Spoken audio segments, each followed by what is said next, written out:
Holyfield looks a little stunned, a little weary. He came back with his own left hook. By October 1990, Evander Holyfield had reached the top of the heavyweight division by knocking out Buster Douglas in 3 rounds, a result that on paper made him the undisputed champion of the world. Even so, the boxing world wasn't buying it, and the reaction to his coronation told its own story. The ghost of Mike Tyson loomed over the belt more than the man who actually held it. Douglas himself had shown up out of shape and unmotivated after his own historic upset of Tyson, and critics were quick to point out that Holyfield's title-winning performance had come against a champion who, by his own admission, hadn't bothered to train. The label that followed him out of that ring was manufactured heavyweight, a glorified cruiserweight in the eyes of much of the boxing press, who had simply found himself in the ring at the exact moment a genuine heavyweight had stopped caring.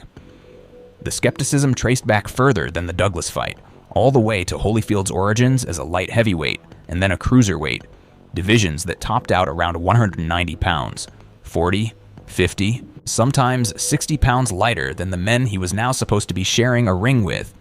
He'd been undisputed cruiserweight champion before ever moving up, a legitimate accomplishment in its own right, but one that did nothing to answer the question boxing insiders kept asking out loud. Could a frame built for that weight class actually survive real heavyweight power, delivered by a man who'd spent a career specifically built around ending fights with a single shot? Even with the undisputed heavyweight title now officially around his waist, the public and much of the press continued to treat Holyfield as a kind of placeholder champion, someone occupying the position rather than someone who had actually earned universal recognition as the best heavyweight alive. To change that perception, Holyfield understood he didn't just need to keep winning. He needed to survive the one man left in the division who still personified pure, undiluted heavyweight power in its most literal form.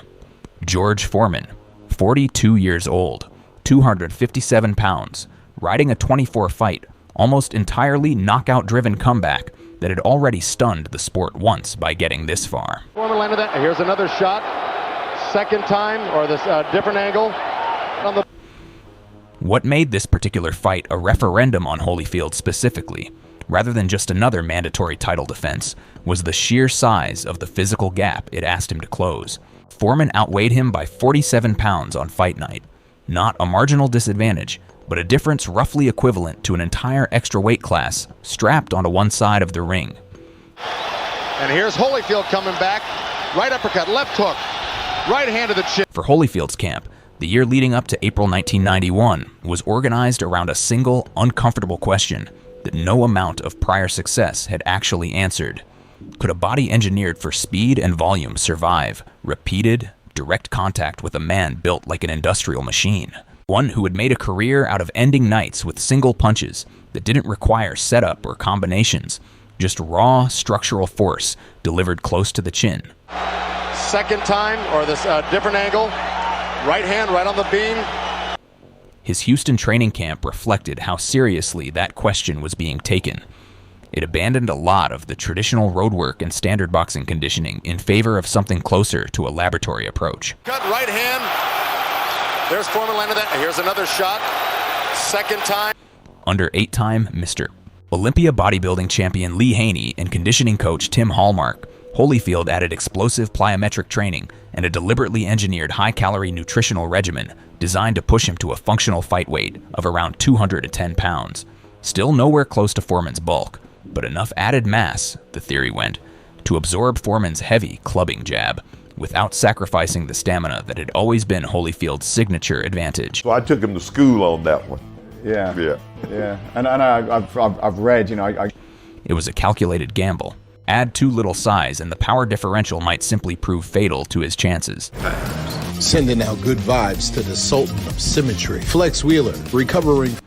Add too much, and the added muscle could slow him down just enough to turn him into a stationary target for exactly the kind of single-shot power Foreman had built his entire comeback around.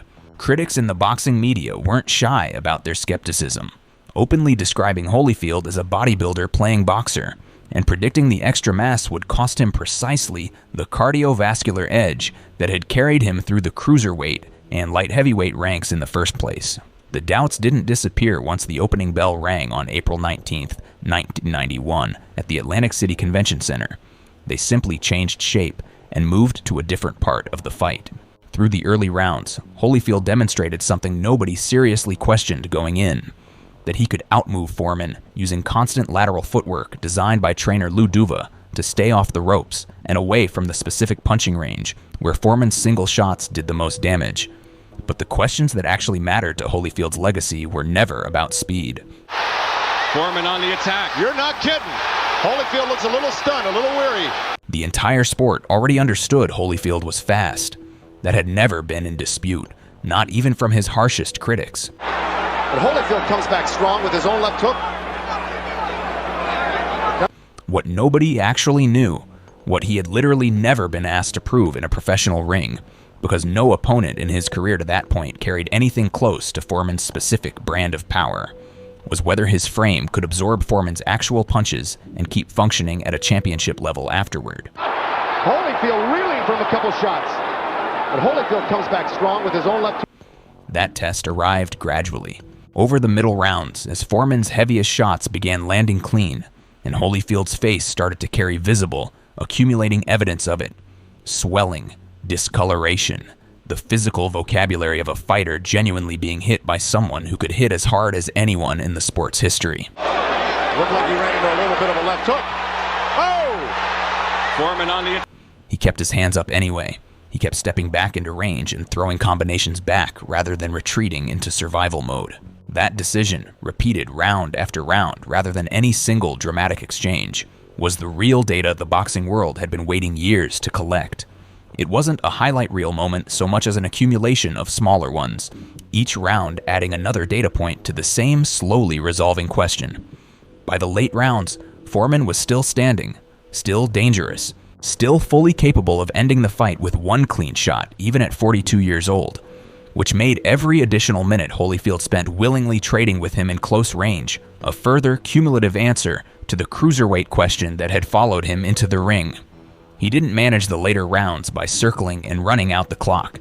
The boxing people themselves favored Foreman in this fight. Gave him a big shot.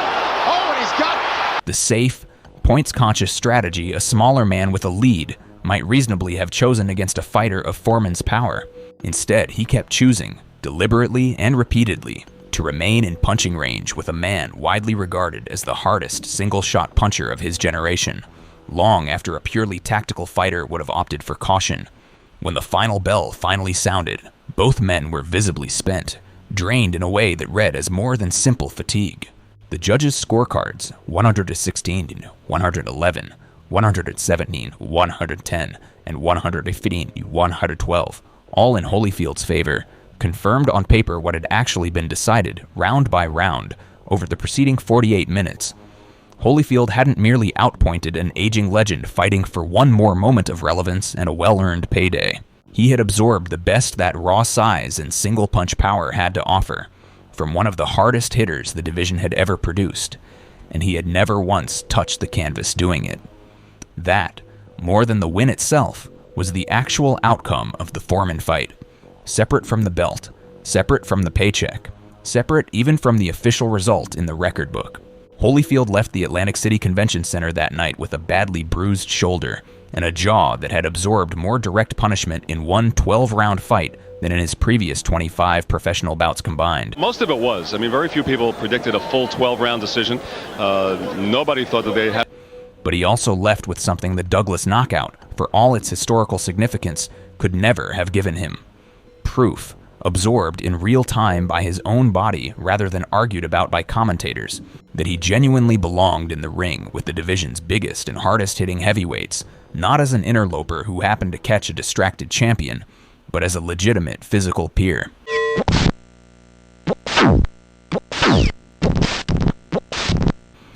The blown-up cruiserweight label didn't survive that night, and it couldn't have, structurally speaking. A fighter genuinely too small for the division doesn't take Foreman's best, most deliberately targeted punches for 12 consecutive rounds and remain the one with his hand raised at the end.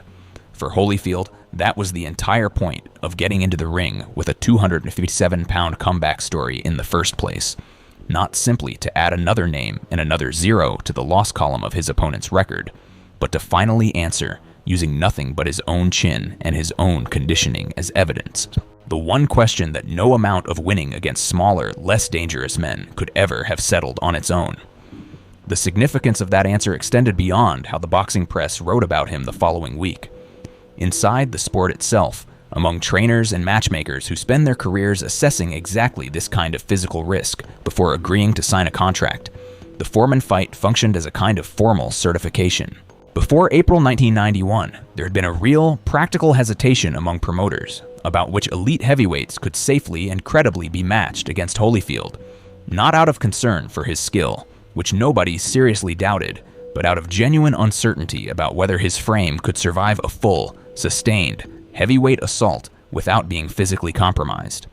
After the fight, that hesitation effectively disappeared. Every subsequent negotiation for a Holyfield fight, against Riddick Bowe, against Mike Tyson, against anyone the division could produce, proceeded from the settled premise that his body could take a heavyweight's full output over 12 rounds.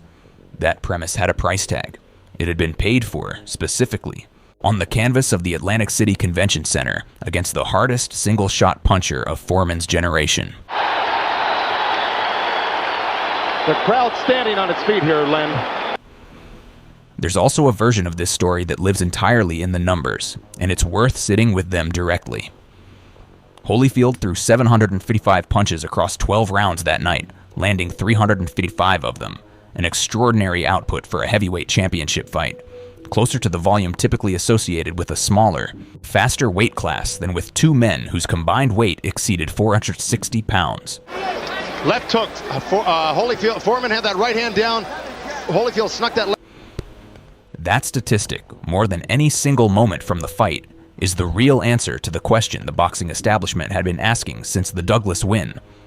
A fighter who couldn't genuinely handle Foreman's power physically would never have been able to sustain that kind of pace against him, round after round, without eventually breaking down or retreating into pure survival mode. Holyfield never did either. He fought Foreman's fight on Foreman's terms for stretches of the bout, absorbed what came back, and kept his own output high enough to control the judges' scorecards from bell to bell. What makes the fight worth returning to, decades later, isn't really the outcome on the scorecards, which was never seriously in doubt by the final rounds. It's the specific, narrow question it was designed to answer, and the fact that no amount of talking, no amount of prior success against smaller opposition could have answered it any way other than physically, in real time, against the one heavyweight in the division whose entire comeback narrative was built around raw, undiluted power. Holyfield walked into that requirement on purpose. He didn't have to fight Foreman in 1991. There were other, safer paths available to a champion looking to build a resume. He chose the one opponent capable of settling the cruiserweight question definitively, and he left Atlantic City with an answer that no critic could credibly argue with afterward.